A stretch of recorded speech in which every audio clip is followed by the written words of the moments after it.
So as you may or may not know, the Renaissance is a rebirth in classical ideas and classical culture.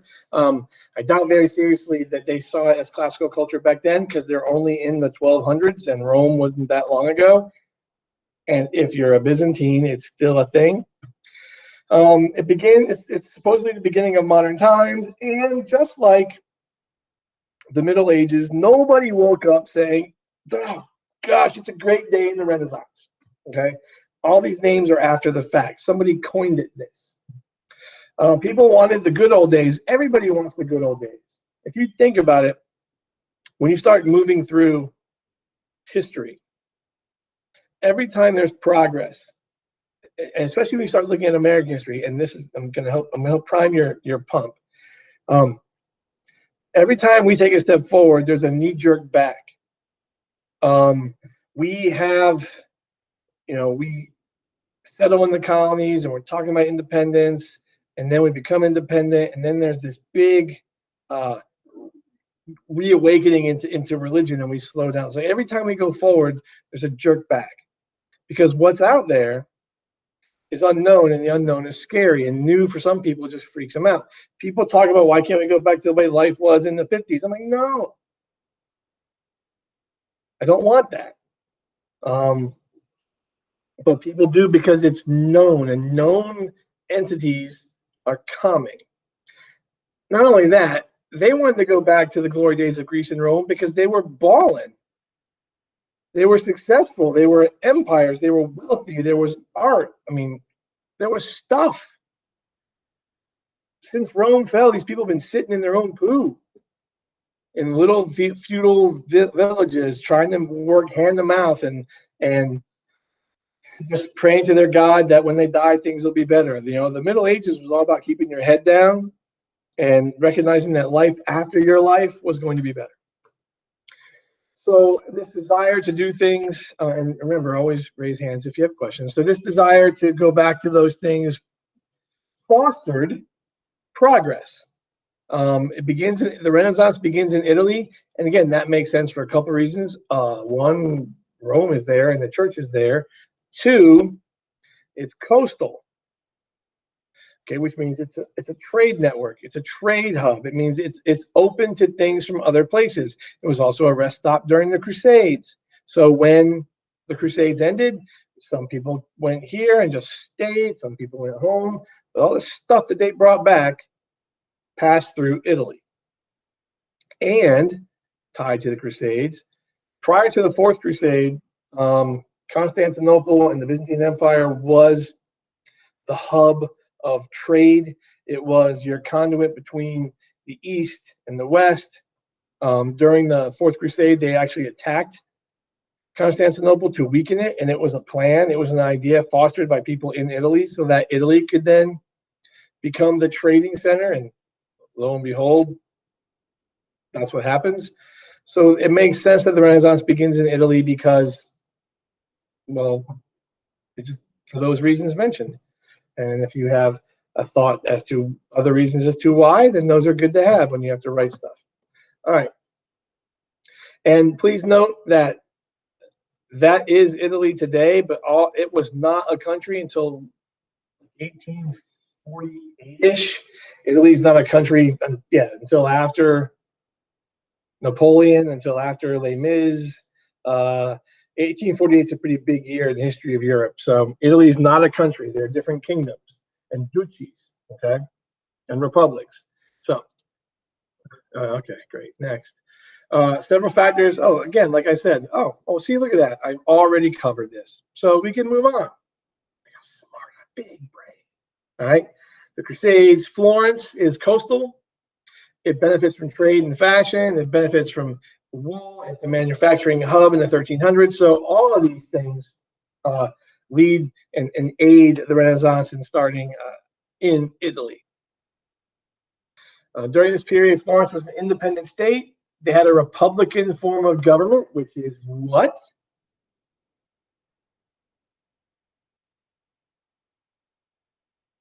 What's a republican form of government? Representatives. Well, okay, but how is a republican government, Hunter, different from a democratic government? Democratic is Hunter, I said Hunter. I didn't hear, sorry. What happened? I was dealing with my Discord. Some kid tried to call me. Right, but we're in class. I know. I was declining. What's the difference between a democratic, like the democracy of Greece, and a republic? I mean, from like what I know, like Democratic wants more for like the people. No, not the party, not the Democratic Party. The idea of a democracy like Greece or a republic. These are forms of government, not parties within a government. Do you know what how these forms of government are different? Mm-mm. Okay. Hold on, Mary. Anybody want to jump in and give it a shot? No harm in guessing now. Now's the best time to guess. In a republic, you vote for representatives in what you believe in. Right. In a republic, you choose people, you vote for people to make a decision for you. In democracy, you all vote on the decision. We are a democratic republic. We vote for people that we entrust with decisions for our well-being. Okay. So they are a republic. There's no monarch, there's no all-controlling thing. And they're controlled by merchants. So it's a whole different take on things. It's not political. It's not religious. They're looking to make a great business place. We talked about guilds. Guilds are the predecessor to unions, and they regulate trade, manufacturing. Again, trying to limit risk. And by risk with a guild, the risk that a guild is limiting is competition. And if you work in a guild, and all of my top row here, for the sake of argument, Sam, Marion, Bika, Gia, wait, I thought it was a different name earlier, Miss Piscato and Miss Sims, if they're all in the wool guild, they can work together to set the price. So it's beneficial in a lot of ways. You can cut out competition and you can set the price and put price controls in place. So guilds are guilds and unions are a double-edged sword. All right, moving on. Political independence and guild regulation foster continued growth. We know that. So Florence becomes a major center in 100 years' time. They develop financial institutions. They begin to lend. The idea of those concepts from the last unit, the idea of exchange houses, the idea of the banknotes, all of that is coming about during this time. So it helps businesses get off the ground. It provides capital, hence capitalism. All right. So all this is going on in Italy. They're fostering growth economically, which means that they're going to, have a variety of stuff coming into their town. And that's going to make them want to experience more stuff. And again, the Medici family, whenever you say an Italian family, you got to throw the hand up. The Medici family, they're running the show. They're I don't want to say Corleones, but they're running the show. They saw a development in shareholding companies. A shareholding company is all of us buying into GameStop, just not using Robinhood. And this contributes to it. And through all these things, through lending, through price regulation, through competition regulation, through a desire to trade, Florence and the people of Florence become very wealthy. And Cosimo de' Medici is the wealthiest of them all. He tries to take control of the government. Understand that the wealthy part here matters because no poor people were being renaissanced. They're still trying to figure out how to eat and how to pay how to make sure that their lord gets paid and things of that sort. So this is about wealth and business interests, suiting their own needs, and then the trickle-down effect of that. So that's Mr. de' Medici. He maintained the appearance of a republic. He ruled Florence as a dictator. So on the outside, you vote. But on the inside, your vote doesn't matter. Like Russia. Okay. Sorry. This continued under his son Lorenzo, great name. And then under this leadership, with the Medici family in charge, Florence thrives. And the rest of Italy is going to benefit as well. And then it'll work its way north, etc. Now, another issue during this time period, or another point of contention, or a point that matters, is the church. The Catholic Church is all powerful. The Roman Catholic Church, because the Eastern Orthodox Church is over here, is all powerful. Okay, Pope Leo X is a scion, which is a fancy word for descendant, of the Medici family. His talents, he was a patron of the art, but he spent money. He was a spendy pope. He was a blingy pope. Okay? And he was only a pope for 8 years. He emptied the Vatican's coffers, which means he spent the Vatican's money. And he did this for lots of reasons, for himself and to try and figure out ways to make more money, which is what you have to do in capitalism. One of the ways he made money was to sell indulgences. Okay. Oh, will this go black? Probably not. So, anybody know exactly? I know what it says here. Do you understand what that means? Guarantees of relief from damnation in the afterlife. What's an indulgence? Anybody remember back from middle school? It was like the Pope would like sell you something that would like be like you're 100% like going into the afterlife if you like pay money. Sort of kind of. As soon as you die in Catholicism, you go to some sort of afterlife. And again, if you are a practicing Catholic in the house, correct, politely correct. What he's doing is guaranteeing you passage regardless of behavior. The worse the sin, the more you pay. And it wasn't just the Pope. Eventually, John, you have a question? Oh, no, you're messing with your hair. Okay. Eventually, it just trickles down to every priest, every bishop, everybody. And they all do this to raise money for their church or to raise money for themselves. But it even got to the point where if your aunt dies 15 years ago, you could pay for her. And they get into heaven. So that's what he starts doing. And eventually this gets found out by our good friend Martin Luther, not to be confused with King Jr. or Lex. And this and 94 other things leads to the Reformation, which we'll get to. This is also a pope who had a mistress and several children.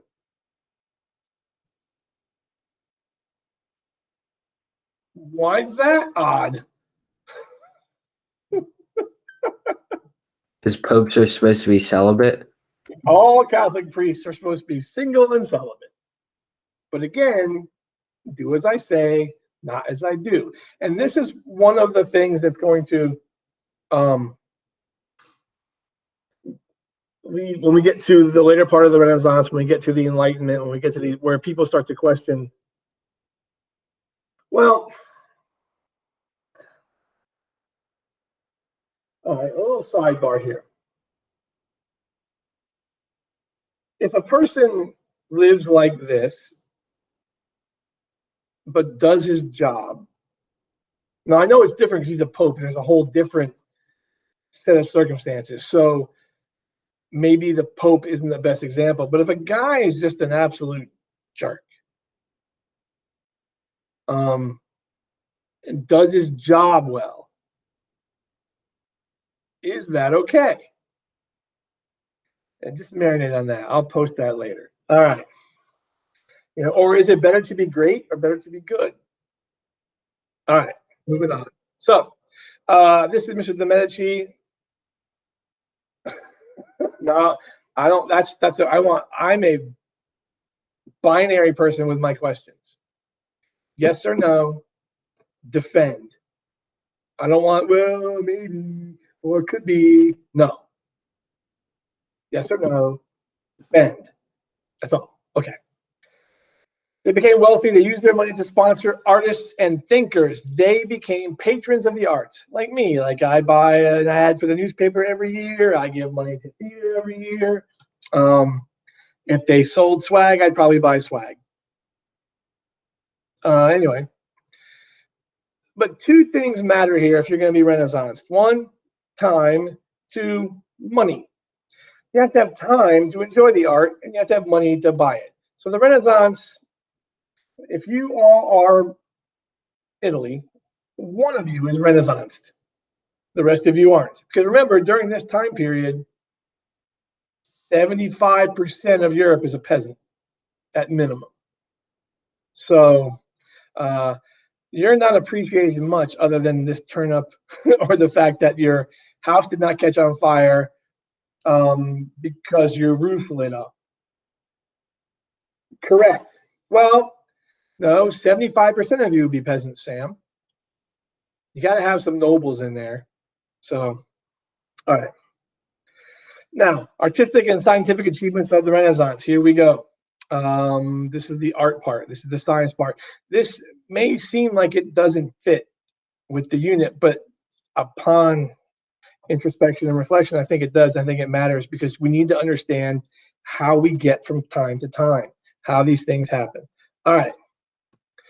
So the focus of art and literature during the Middle Ages was religion. Okay. Art was religious. Text was religious. It was handwritten. It was very religious.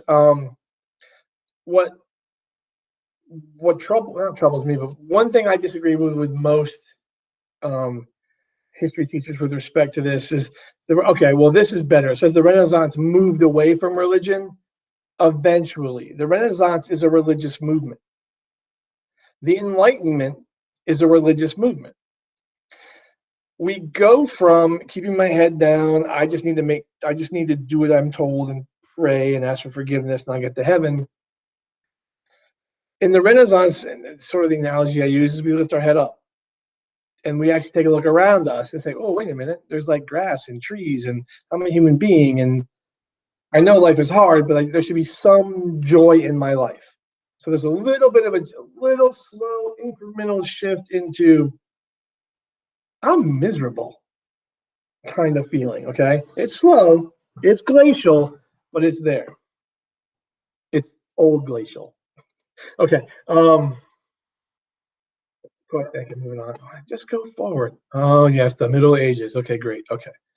Yeah, that's awesome. That's pretty. Okay. Okay, great. All right. Now, art during those two time periods. This is Gothic and Renaissance architecture. Biggest difference. Like what jumps out at you the most in the art between these two periods? The coloring. The color. Go ahead. Go ahead, Josh. Like it just seems like shaded different. Shading. What's that term? Anybody know? Where's my art people? The dimensions are different. Well, there's depth. Yes. What's that called in art? Come on, who's that art one? Who's taking an art class in middle school?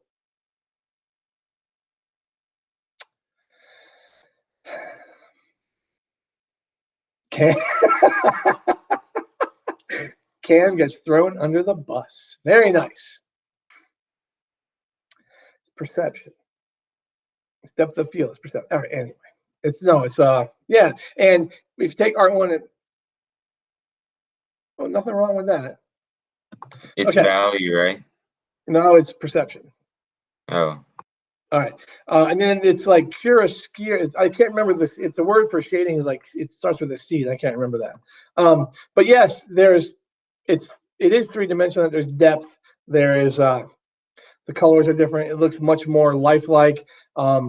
Renaissance or medieval art was, they're both 2D, but it feels 2D, and the heads are always sideways, like in some older paintings. So again, Renaissance art, Middle Age art. There you go. All right. Some of it's also materials, but still. All right. Pish posh. All right. Come on. Okay. Again, the progression of the use of perspective. Okay, 1280s, 1380s. It kind of looks like depth of field, but there's no scale. And then you get to the 1480s, and definitely, and that's an excellent use of depth and perception there. Okay, so, but again, trying to think like an AP student, I'm just trying to think like a thinker. What does that tell you about the artist? What does that tell you about the time of the artist? What does that tell you about how they see their world and what's going on? I mean, how does the fact that they are painting that way, like, what does that tell you about the 1480s? Generally speaking. That they perceive their world like differently. Yeah, well, their art is better. That's true, Hampton. But better art is subjective. But how they see the world is different. They're looking. I mean, if you want to get all really, they're looking beyond themselves, and they're paying attention to everything around them more. Like it matters more, other than this narrow plow my field, raise my family, which isn't going to go away here, because the world is a farmer more than anything else until, I don't know, 20 years ago, 15 years ago. So, all right, our next big person of importance is Niccolo Machiavelli. And when you take AP Euro, you'll be reading that book over the summer, if you ever do, and I ever teach it again. He's a Renaissance man, which means someone who's multi-talented, is into lots of different things. Jack of all trades, master of none. That's a Renaissance man. Although they know stuff, but they're not like experts. Well, until you get to like Leonardo, who's just a savant. All right. Men are self-centered and need a combination of force and shrewd decision-making from their ruler to maintain power and order. Who does he sound like? If you can remember back to yesterday. Stay with us, Hampton. Who does he sound like? What one of those two philosophers from yesterday does he sound like? That man needs a strong ruler, that they're not, that they're not the nicest people in the world. Yes, sir. Hobbes. Thank you, Mr. Hood. Thank you, ladies. Hobbes. That's right. Calvin and Hobbes. The greatest comic ever written. Changed my mind.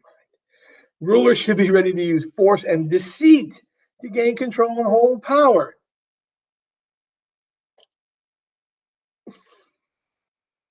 Immoral behavior, the ends justify the means. That's Machiavelli. I must disagree, Frederick. I must wholeheartedly and unabashedly disagree. I like the Far Side, but it is not better. We can discuss. This is why we need to have lunch in my room. All right. And there is his book, Il Principe, or Principe. Now, this is huge, huge humanism. Oh, the stem, ism, what's it mean?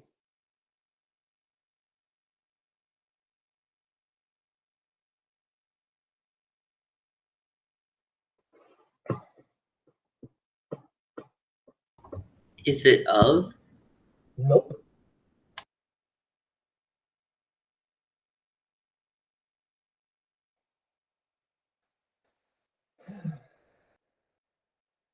It's a belief.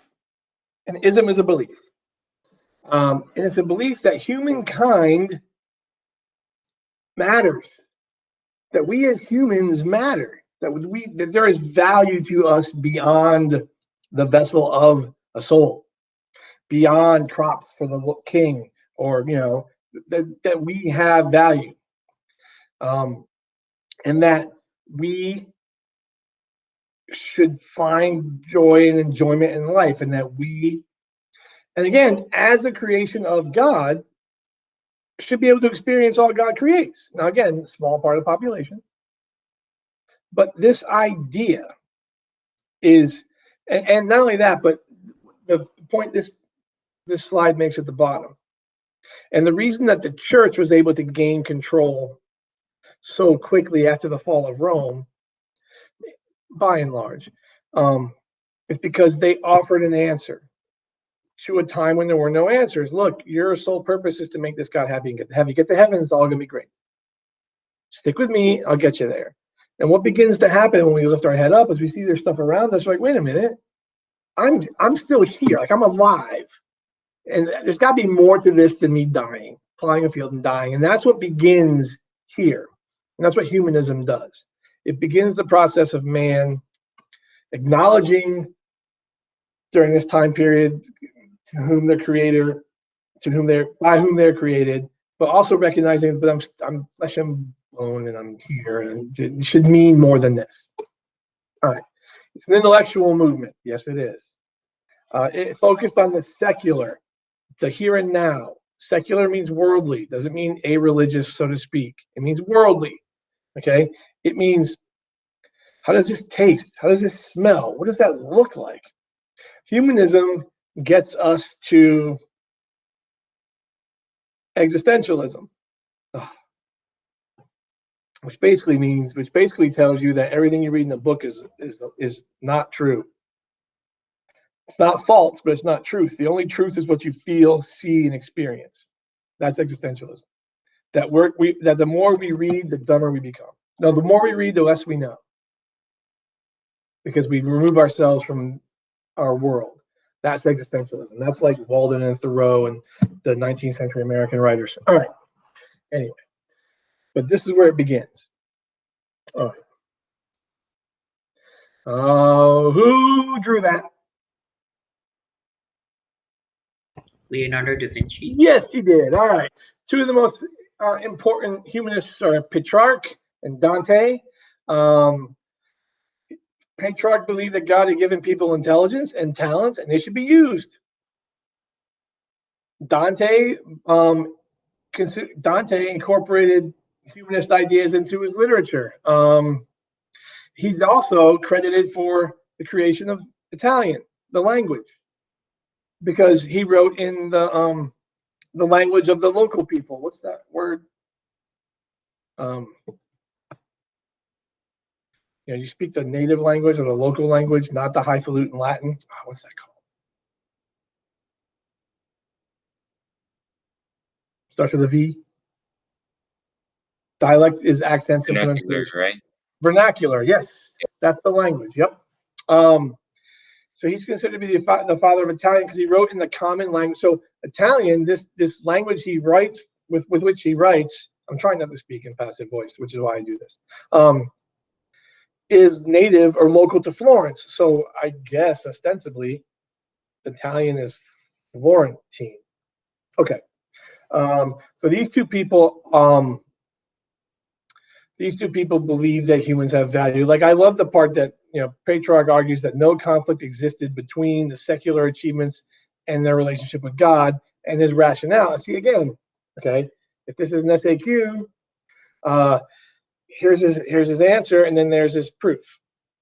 There's his evidence, so to speak. Okay. Obviously, I know there's no quote, but you know what I mean. All right.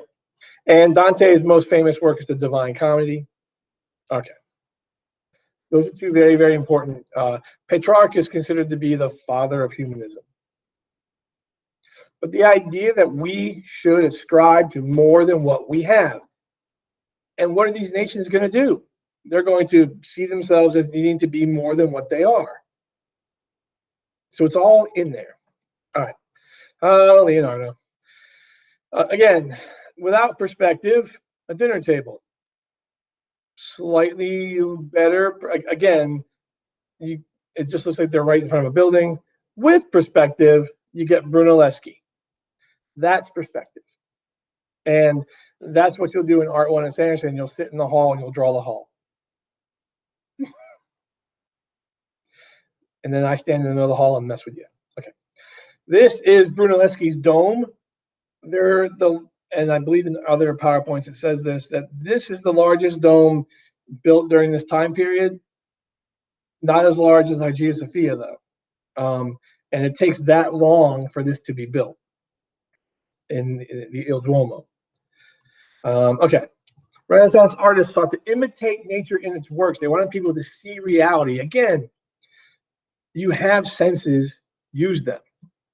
Painting, sculptures, and new architecture emerge. Frescoes, which is painting on a wall in bright colors.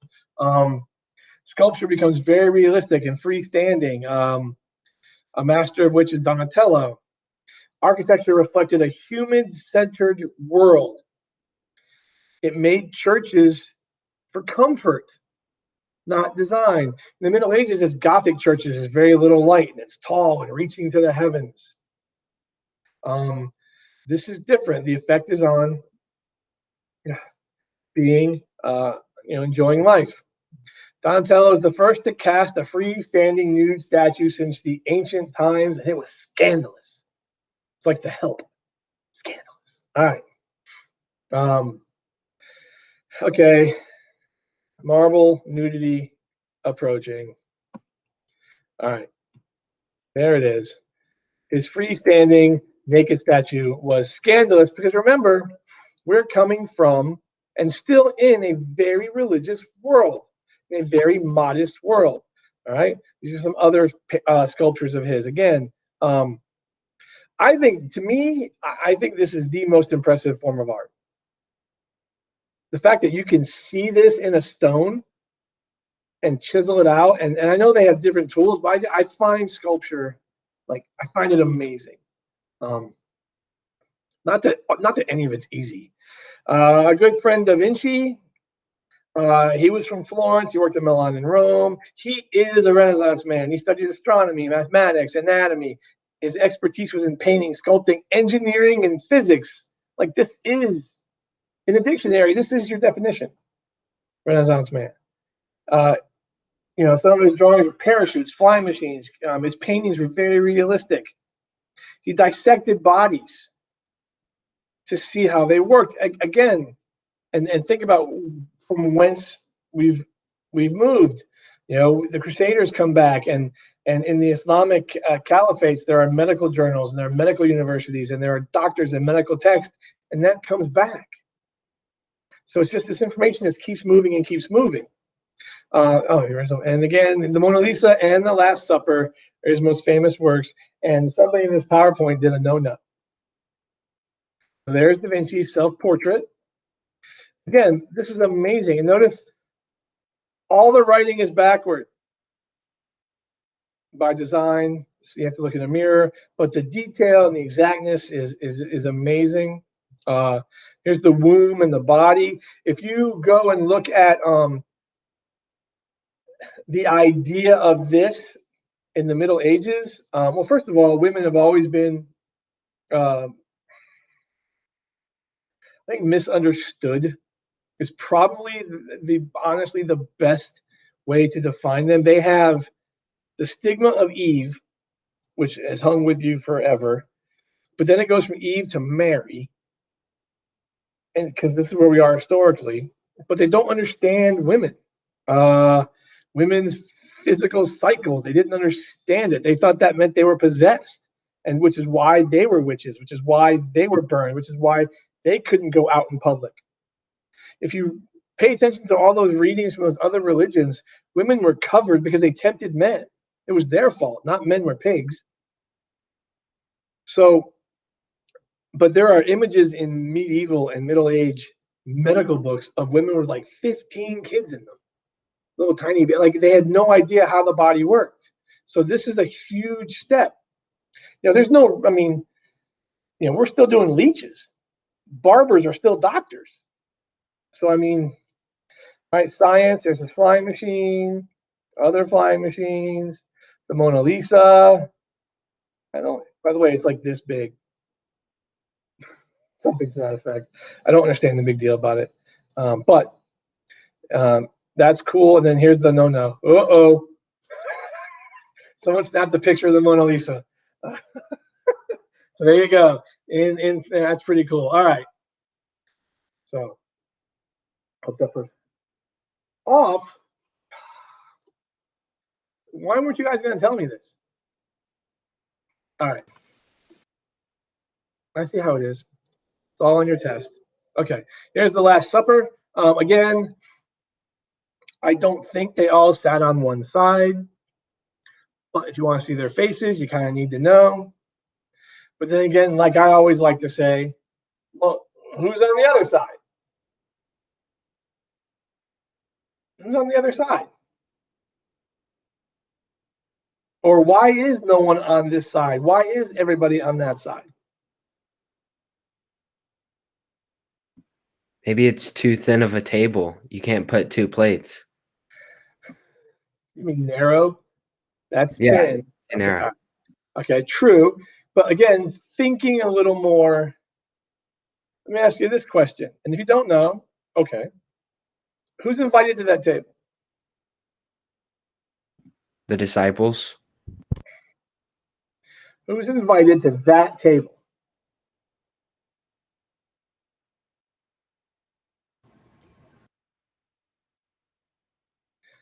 What happens? Okay, that's literally who's invited to that table. At that table, other than saying one of you will betray me 3 times and one of you will deny me 3 times, and all that stuff, what else does he do at that table for the very first time? Washes their feet. Nope. Does the bread is his body and the Yeah, it does wine is communion. his blood? Yes, it does communion. So that when I'm gone, if you do this, I'm always with you. So who's at the other side of this table? Everybody else? Everybody else. Maybe the person who is painting the picture. Oh, so literal. Okay.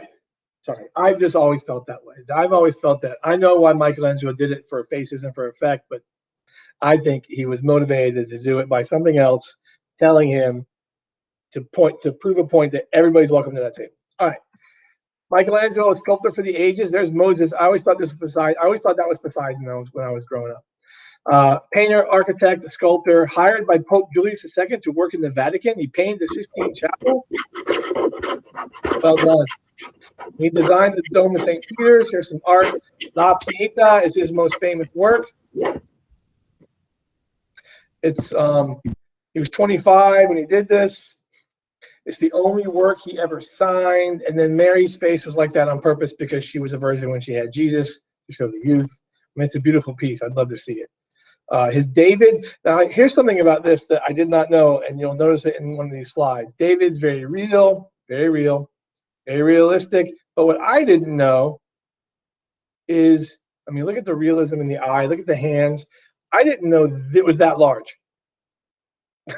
Like, that's huge. I had no idea that statue of David was that large. And again, to see that in a piece of marble and create that to me is fascinating. It's just I find it amazing. All right, Pope Julius II's tomb, also done by Michelangelo. I mean, that's brilliant. And then there's Moses. It's just, I gotta go. Sistine Chapel. I mean, on a scaffold, on your back, painting that. My son won't build a Lego set.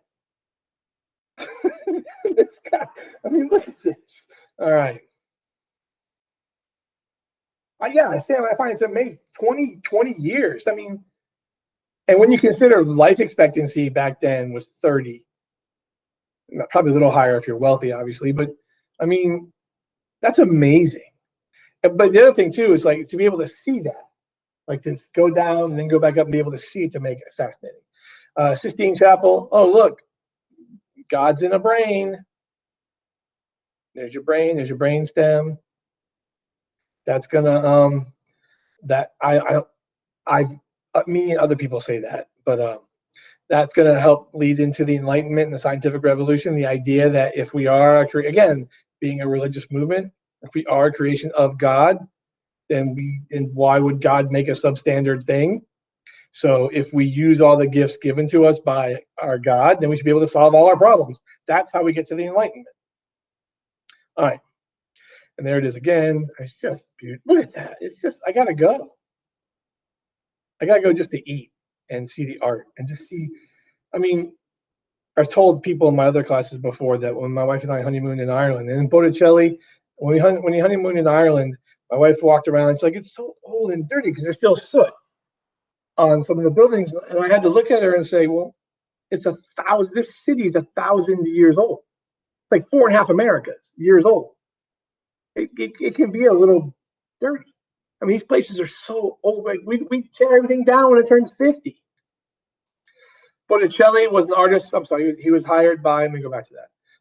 He's the family artist of the Medicis. There's a good gig. And he painted the Birth of Venus, the Adoration of the Magi. That's a lovely sort of people coming to see Christ painting. Madonna and the Magnificat. These are all some of his most famous paintings. And again, much different from medieval art. And then there they are. Okay. The Renaissance eventually moves north. If France and the Spanish monarchs invade Italy, they reduce the influence of Italy. So what happens is now they get Florence and Tuscany and all these different places were able to control economic competition. They're able to control competition from the east. They're able to control competition within their own places. But Spain consolidates during this time period, and France begins to consolidate as a state during this time period, and they invade Italy, and that actually squashes the importance of Italy a little bit, because now all these different places are starting to take shape. But again, take information from one place and diffuse it somewhere else. Atlantic trade routes begin to happen. This is the 1500s, okay? Columbus has already sailed. The Spanish are sailing. The Portuguese are sailing. We're 80 years away from England sailing. So we're starting to get people sailing to other parts of the world, and Italian goods are wanted. Money increased. Ceremony with kings. Literature, Shakespeare and Cervantes come out during this time period. You all know what Shakespeare wrote. You know what Cervantes wrote? Anybody? What Cervantes' most famous work is? It's about a guy in a windmill.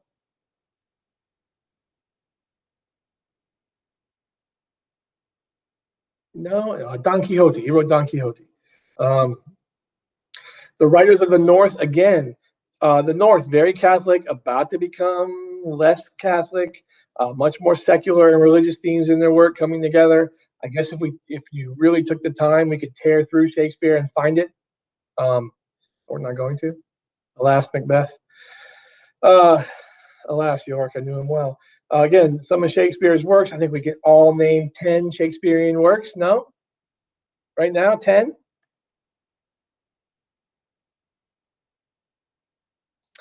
Romeo and Juliet, Hamlet, Macbeth. No, what's the other one? What? The Tempest. The Tempest, The Taming of the Shrew, Midsummer Night's Dream, Othello, Julius Caesar, As You Like It, Taming of the Shrew, Venus and Adonis, and then we get to his sonnets and his whole iambic pentameter and his rhyming couplets and blah, blah, blah. Cervantes wrote Don Quixote. We know what Shakespeare wrote, or not, as some are arguing. Who knows? They're good plays. All right. Two other people that matter are Thomas More and Desiderius Erasmus. Thomas More wrote Utopia, which, well, that's okay. If you knew everything, you wouldn't need to be here. And Erasmus wrote The Praise of Folly. And these look at, well, Utopia looks at if government did certain reforms, we'd all live better. Imagine that. And again, starting to think about life on Earth and humans having value and what we can do to make lives better. But for the 1% at this moment. And then author of The Praise of Folly, Erasmus talked about how kings and the way things are done are foolish. Like, this is a joke. This isn't how it's supposed to be. And that's all wrong. Because you're starting to get opposing viewpoints and more words out and more words out and more words out because of the greatest invention of mankind. That's, again, can't understate it. All right. The Renaissance moves north. Ordinary people were not affected much. Obviously not. Peasants and artisans continued on as before.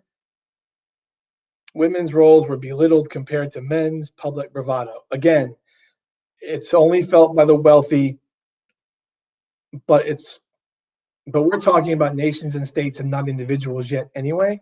I just want you to see how events from your earlier readings, the earlier material led to this, and how this affects the people who go across and to the Americas. And so there's a direct correlation here. We're good. All right. I will see you on Wednesday.